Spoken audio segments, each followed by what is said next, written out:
امام علی علیہ السلام اللہ کے بندوں کو انسانی دماغ کی طاقت کے بارے میں بتا رہے تھے۔ اتنے میں ایک شخص پوچھنے لگا، یا علی، کیا انسان کسی دوسرے انسان کے بولے بغیر اس کے دماغ کی بات سن سکتا ہے؟ بس یہ کہنا تھا تو امام علی علیہ السلام نے فرمایا، ہاں، یاد رکھنا، صرف انسان کے پاس یہ 5 حواس نہیں جس سے وہ دیکھتا، سنتا، چکھتا، سونگھتا اور چھوتا ہے، بلکہ اللہ نے ان حواس سے مبرہ ایک حواس کو خلق کیا۔ وہ کہنے لگا، یا علی، وہ حواس کون سا ہے اور کیسے ہو سکتا ہے کہ دوسرے انسان کی بات بغیر کہے دوسرا انسان سن لے؟ امام علی علیہ السلام نے فرمایا، یاد رکھنا، جب انسان اپنے دماغ میں کسی چیز کے بارے میں سوچتا رہتا ہے تو اس سوچ کا اثر تو آس پاس کے لوگوں کے دماغ پر پڑنے لگتا ہے اور یوں ایک دائرہ قائم ہو جاتا ہے اور دوسرے لوگ اس سوچ کے اسیر ہونے لگتے ہیں اور وہی سوچ گھر کے ماحول،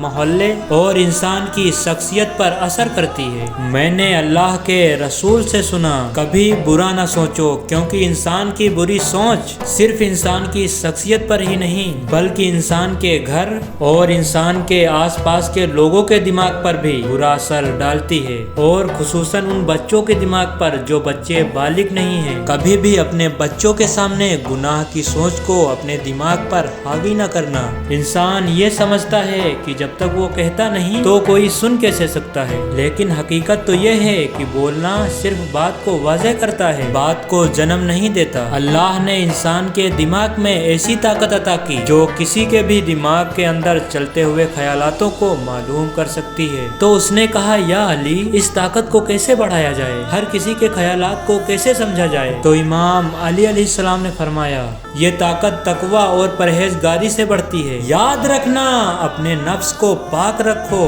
اور جتنا ہو سکے حاضر دماغ رہ کر لوگوں کے احساسات اور ان کے جذبات پر غور و فکر کرو اور اللہ کی مخلوق کے درد کو اپنا درد سمجھو، اور جب بھی کسی انسان کو دیکھو تو یا علیمو یا کلیم پڑھ کر پھر دیکھو۔ جب یہ اوصاف تمہارے وجود میں پائے جائیں گے تو تمہارے دماغ کی طاقت جس سے تم کسی دوسرے کے خیالات کو جان سکتے ہو تو وہ طاقت تم میں بڑھتی جائے گی اور یوں تم بغیر سنے لوگوں کی باتوں کو معلوم کر سکو گے۔